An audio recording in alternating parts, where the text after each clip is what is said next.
The message arrived without warning. There was no signal detected. No transmission path. No origin point. One moment, the world was as it had always been, busy, chaotic, alive, and the next, everything stopped. Every screen flickered. Phones froze mid-scroll. Air traffic control monitors went black. Emergency broadcast systems activated without command. Even devices disconnected from networks. Old radios, offline computers, forgotten billboards, lit up in perfect synchronization. Then the symbol appeared. A spiral of stars, collapsing inward, as if the galaxy itself were being folded into a single point. No one understood it, but everyone felt it. A pressure. A weight. The unmistakable sense that something vast was watching. Then the voice came. Measured. Inhuman. We are the concord of unified systems. The words were not heard, they were understood. Instantly translated into every language, every dialect, every mind. You are now under our jurisdiction. Across Earth, people stopped breathing. In New York, traffic froze mid-intersection. In Tokyo, trains halted between stations. In small villages and massive cities alike, humanity paused, caught between disbelief and dread. Then came the final line. Submit, and your species will be preserved. No threats. No anger. No urgency. Just certainty. Within hours, the skies changed. At first, they were faint glimmers against the blue. Then shadows. Then shapes. Massive constructs emerged from nothingness, as if peeling themselves out of reality. They didn't descend like ships. They simply appeared. Over continents. Over oceans. Over cities. Silent. Motionless. Watching. Panic followed. Governments scrambled. Militaries mobilized. Satellites attempted scans, but the objects defied analysis. No heat signatures. No propulsion. No known materials. The Concorde spoke again. We have observed your species. Your development is inefficient. Your conflicts are wasteful. The pause. We offer integration. Across the world, leaders were rushed into emergency sessions. Underground bunkers filled with voices, some shouting, some trembling, some already broken. What do they want from us? Can we fight them? Should we surrender? The questions came faster than answers. Military projections were brutal. There was no scenario, none, where humanity won a direct confrontation. Not one. And the Concorde knew it. Resistance is inefficient, the voice continued. Your probability of survival, 0.02%. For most species, that would have been enough. The Concorde had encountered thousands of civilizations. They had cataloged their reactions, predicted their behaviors, optimized their outcomes. Fear led to compliance. Compliance led to survival. It was simple, logical, inevitable. But humanity did something unexpected. There was no single speech that defined it.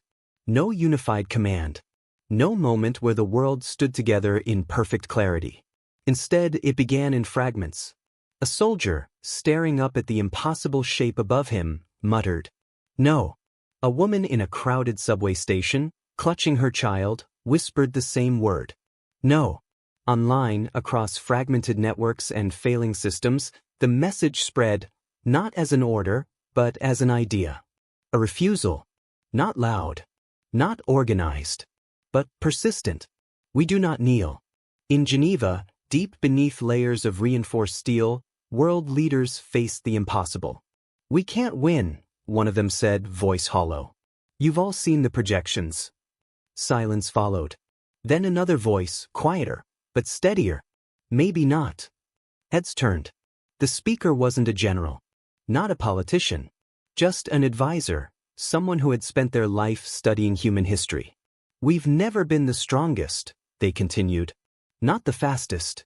Not the smartest." The pause. "But we've always been the ones who refused to stay down." The Concorde sent their final warning. "This is your last opportunity. Submit." The ships in orbit shifted. Not aggressively. Not threateningly. But with purpose. The kind of movement that said, decision time is over.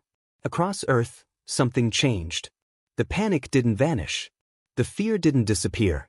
But beneath it, something else began to rise. Stubbornness. Defiance.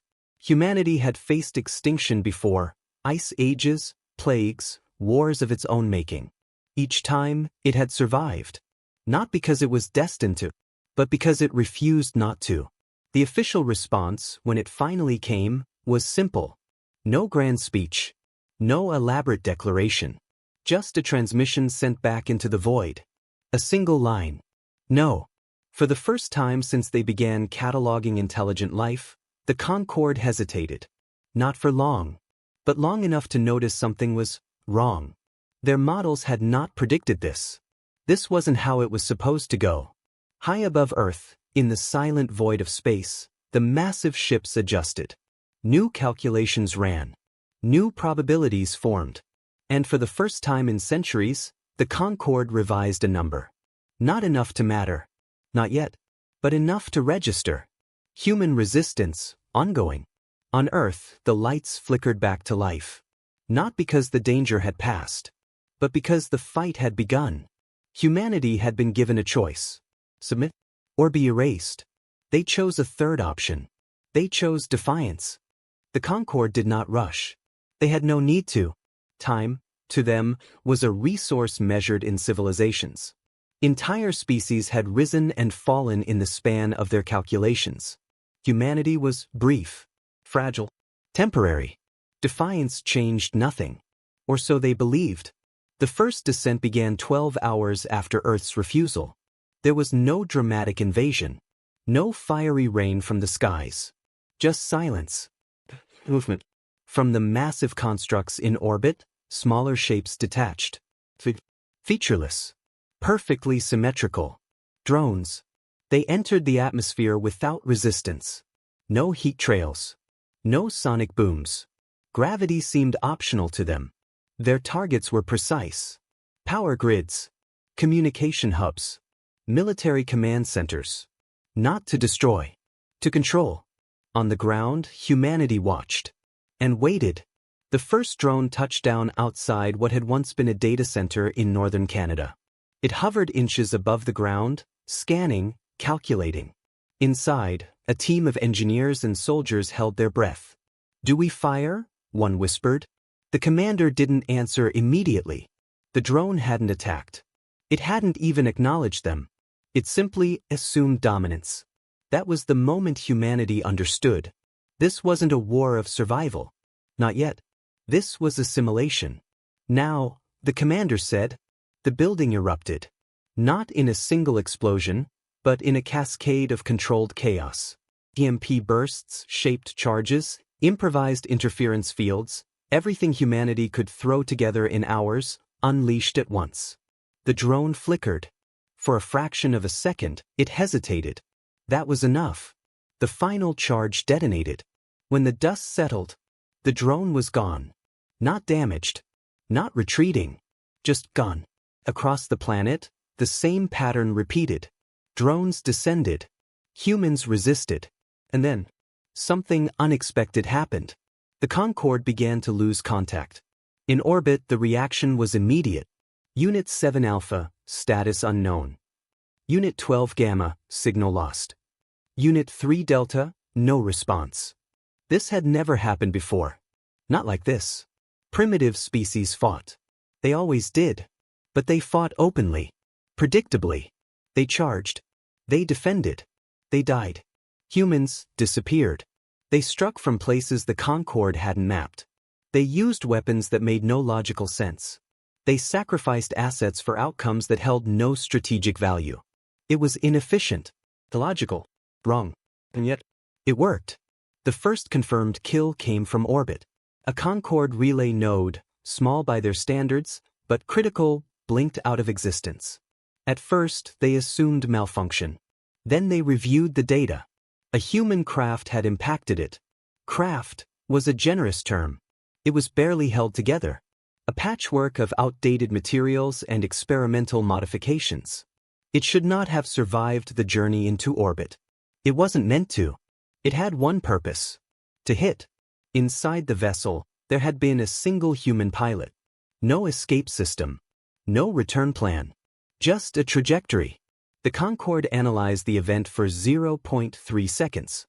Their conclusion: tactically insignificant. But they were wrong. On Earth, the footage spread. Not through official channels. Through fragments. Leaked signals. Corrupted data streams. Word of mouth. A single image became enough. A human ship. A human choice.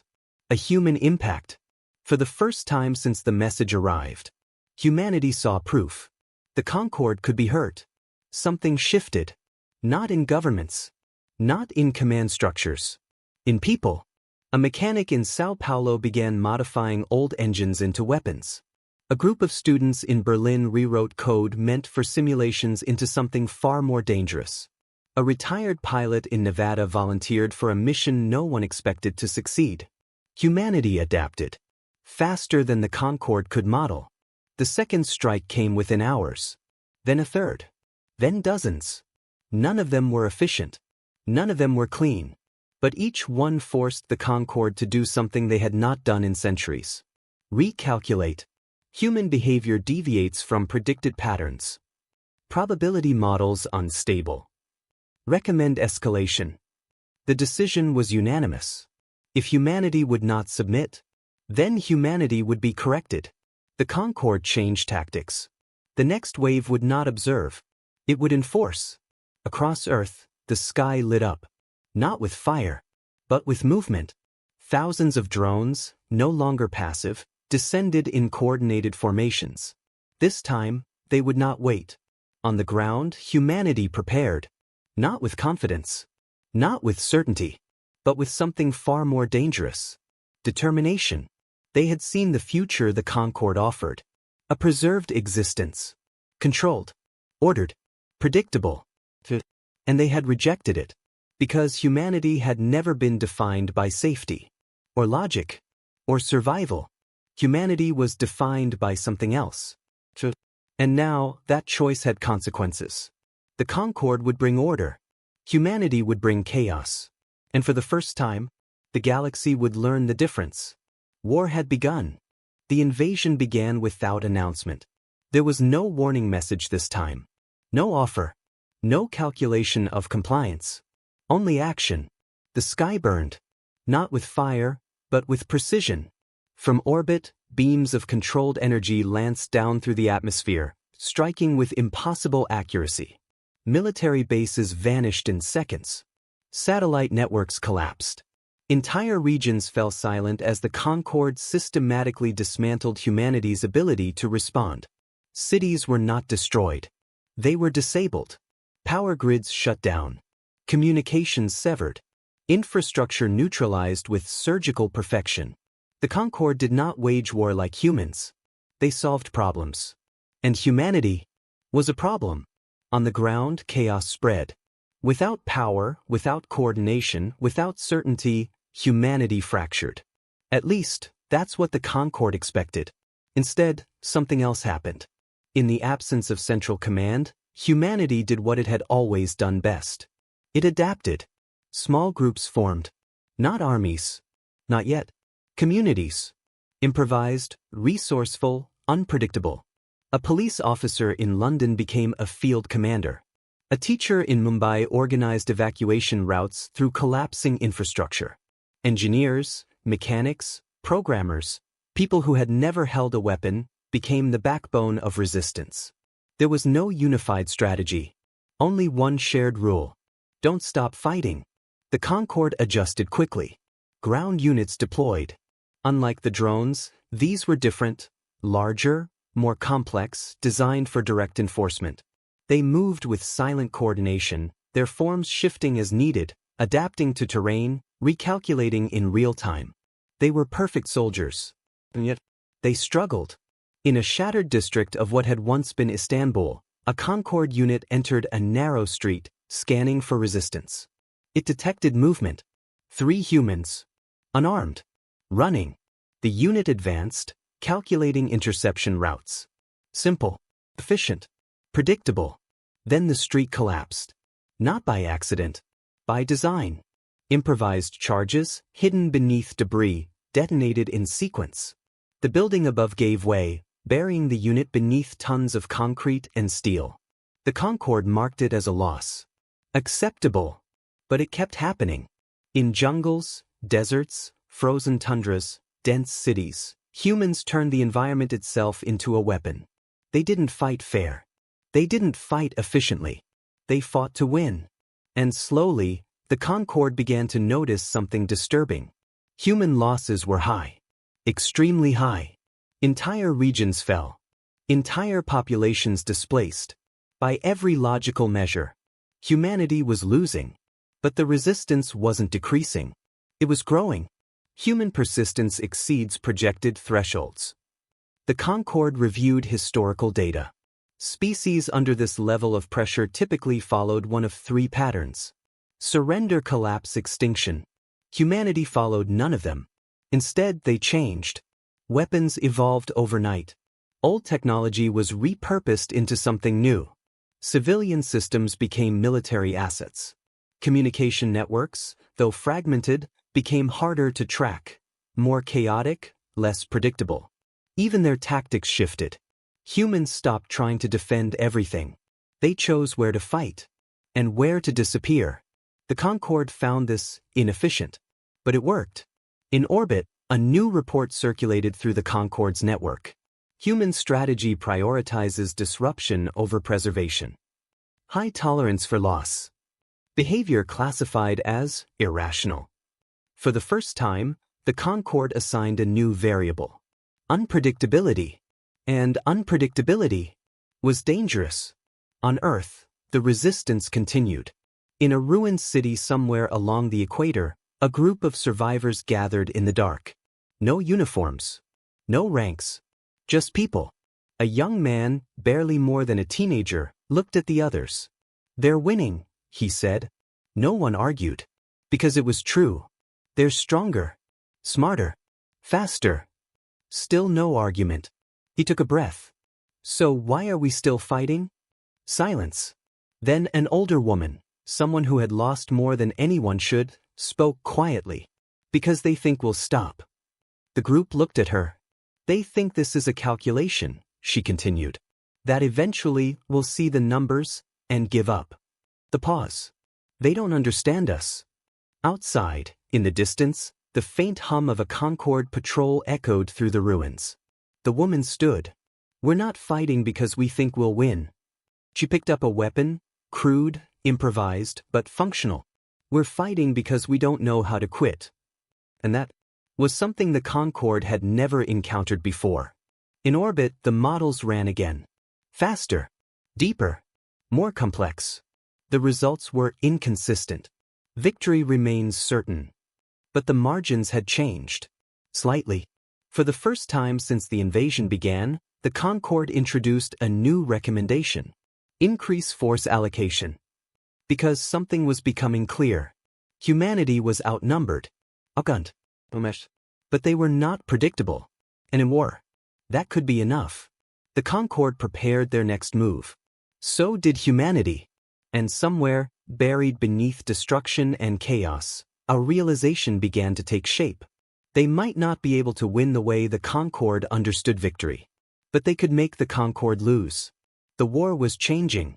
The Concorde did not feel fear. Fear was inefficient. Fear clouded judgment, introduced error, disrupted calculation. The Concorde did not allow error. But something was wrong. Across their network, inconsistencies multiplied. Small at first. Negligible. A delayed response here. A misrouted command there. Nothing that threatened the outcome. But enough to be noticed. System variance detected.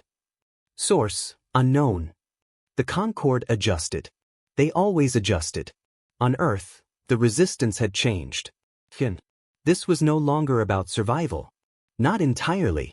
It was about disruption. Humanity had learned something critical. They could not match the Concorde's strength. They could not outproduce them. They could not outgun them. But they could interfere.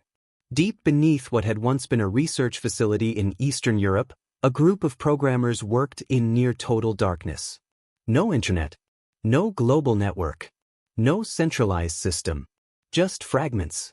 That's the point, one of them said, staring at lines of chaotic code. They expect logic, structure, predictability. Another shook their head. This isn't code. This is nonsense. Exactly. They weren't building a weapon. Not in the traditional sense. They were building confusion. Across the planet, similar efforts were underway. Disconnected cells. Independent thinkers. No coordination beyond a shared goal. Break the system. The opportunity came unexpectedly. The Concord, confident in their dominance, made a decision. They would integrate Earth. Not fully. Not yet. But partially. To improve efficiency, they began linking human infrastructure into their network. Power systems, communication arrays, data hubs. It was a logical step. A necessary step. And it was their mistake. For exactly 11 seconds. Human systems and Concord systems touched. That was all it took. The moment the connection formed, humanity struck. Not with a virus. Not with a single attack. With chaos. The code flooded in, unstructured, inconsistent, adaptive. It didn't follow rules. It didn't obey logic. It contradicted itself. Commands looped endlessly. Instructions rewrote themselves. Processes collided in unpredictable ways. The Concord attempted to isolate it. Containment protocol initiated. It failed. Because there was nothing to contain. This wasn't a single entity. It was a pattern. A behavior. And it spread. Across ships, across relays, across entire fleets, systems began to hesitate. Not fail. Hesitate. And for the Concord, hesitation was unprecedented. Command conflict detected. Resolution pending. Resolution pending. On Earth, humanity saw it immediately. They're slowing down, someone said. For the first time since the invasion began, Concord units paused mid-operation. Drones hovered, awaiting clarification. Ground forces recalculated routes that should have been instantaneous. Orbital strikes delayed by fractions of a second. It wasn't much, but it was enough. Move, the commander said. Human forces surged. Improvised weapons. Stolen technology. Anything that could be used, was used. Targets that had been untouchable suddenly became vulnerable. Not because the Concord was weaker, but because they were slower, and humans thrived in chaos. In orbit, a Concord fleet attempted to reposition. A simple maneuver. Routine. It never completed. Conflicting commands caused ships to drift out of formation. Minor misalignments. Tiny errors. Until they weren't. Two ships collided. The impact was catastrophic. For the first time in centuries, the Concord lost a vessel to itself. System integrity compromised. The phrase echoed across their network. The models recalculated. Fin. Each time the same result. Outcome uncertain. On Earth, the shift was undeniable. Not victory. Not yet. But momentum. Humanity was no longer just surviving. They were pushing back. In a ruined command post, a young soldier stared at a screen filled with fragmented data. They're not unstoppable, he said. No one corrected him. Because for the first time, it was true. The Concord adapted quickly. They began isolating systems, severing connections, purging corrupted processes. But the damage was done. The illusion of perfection was broken. And once something breaks, it can break again. Across the planet, a new message spread. Not from governments. Not from leaders. From people. A single idea. They can bleed. And that changed everything. In orbit, the Concord prepared their next move. Larger forces. Stronger measures. No more integration. No more hesitation. They would end this. Decisively. But for the first time, they were not calculating certainty. They were calculating risk. And on Earth, humanity was ready. Not because they believed they would win, but because they had already proven something far more dangerous. They could change the outcome. The war had reached its turning point. The Concord had never faced uncertainty. Not truly. Their models had always converged. Their predictions had always resolved into clean, inevitable outcomes. Victory was not a question. It was a calculation. The calculation was broken. Across their network, probabilities fluctuated. Victory remained the most likely outcome. But it was no longer absolute. And that was unacceptable. Escalation authorized. The Concorde gathered their full strength. No more measured responses. No more incremental force. This would be the end. In orbit, the sky filled. Ships moved into position. Thousands of them, forming a silent, perfect lattice around Earth. Energy built along their structures, not chaotic like human weapons, but precise. Controlled. Final. On the surface, humanity saw it. And understood. This is it, someone said. There was no panic this time. No confusion. Just resolve.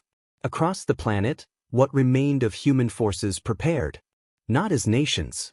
Not as separate groups. But as one. The difference wasn't in command. There was no central authority directing the fight. The difference was in purpose. Every person who could fight would fight. Every system that could function would be used. Every idea, every invention, every reckless, impossible plan. All of it would be thrown into the same moment. Because there would not be another. In orbit, the Concorde began the final sequence. Planetary resistance will be neutralized. The energy surged. It stopped. Not completely. Not permanently. But enough. A delay. The Concorde froze for a fraction of a second. Because something had entered their system. But this time, it wasn't just chaos. It was targeted. Humanity had learned. The first breach had been uncontrolled, unpredictable. This one was deliberate. Hidden within fragments of corrupted code, carried through stolen signals and captured relays, humanity had built something new. Not a virus. Not a weapon. A key. For weeks, human engineers, programmers, and survivors had studied the fragments they didn't understand. They didn't try to master Concorde technology. They couldn't. So they did something else. They found where it failed. The Concorde's greatest strength was its unity. Every system connected. Every decision shared. Every action coordinated. But that meant one thing. If the connection broke, everything broke. For 2.3 seconds, humanity severed the Concorde. Not physically. Not completely. But enough. Enough to isolate ships from one another. Enough to disrupt coordination. Enough to turn a perfect system into fragmented pieces. And that was all humans needed. Now, the command echoed, not from a single voice, but from thousands. Humanity struck. From the ground, from the air, from orbit, everything launched at once. Missiles. Railguns. Improvised weapons built from salvaged alien technology. Even ships that should never have flown. It wasn't organized. It wasn't efficient. It was overwhelming. Individual Concorde vessels, cut off from the network, attempted to respond. Alone. For the first time, they were alone. And alone. They were not perfect. Human forces exploited every hesitation, every delay, every flaw. They didn't need to win everywhere. They just needed to keep attacking. Keep pushing. Keep breaking. One ship fell. Then another. Then dozens. In orbit, the perfect lattice shattered. The Concorde tried to reconnect. Tried to restore order. But humanity didn't stop. They couldn't. Because stopping meant losing. And humanity had already made its choice. They would not kneel. Even if it destroyed them. The final flagship remained. Larger than the rest. Stronger. Central. It began to stabilize the network, forcing connections, reasserting control. If it succeeded, everything would reset. Humanity saw it. And understood. That one, someone said. There was no debate. The last of humanity's remaining forces turned toward it. Ships already damaged. Weapons already depleted. Pilots already exhausted. It didn't matter. They charged. The Concorde flagship responded with precision. One by one, human vessels fell. But they kept coming. Closer. Closer. Until one broke through. A single ship. Barely intact. Inside, a human pilot, no name recorded, no history remembered, held the controls steady. There was no speech. No final message. Just a decision. The ship accelerated. The Concorde attempted to calculate, to predict, to stop it. But for the first time, they couldn't. Because humans didn't follow predictions. They followed choice. The flagship shattered. The network collapsed. And just like that, it was over. Silence filled the orbit of Earth. The remaining Concorde ships, disconnected, incomplete, withdrew. Not in panic. Not in fear. But in something new. Uncertainty. Years later, the galaxy would study the event. Analyze it. Debate it. How had a primitive species survived? How had they won? The Concorde's final recorded query remained unanswered. Why did they continue? Humanity's answer was never transmitted. It didn't need to be. Because the evidence was everywhere. In every ruined city. Every rebuilt system. Every survivor who refused to give up. Humanity did not win because it was stronger. Or smarter. Humanity won. Because it chose to fight. And once that choice was made, it never stopped. The galaxy would remember that. Not as a warning, but as a fact. There exists a species that cannot be predicted, cannot be controlled, cannot be broken. Born of Defiance. Rocket.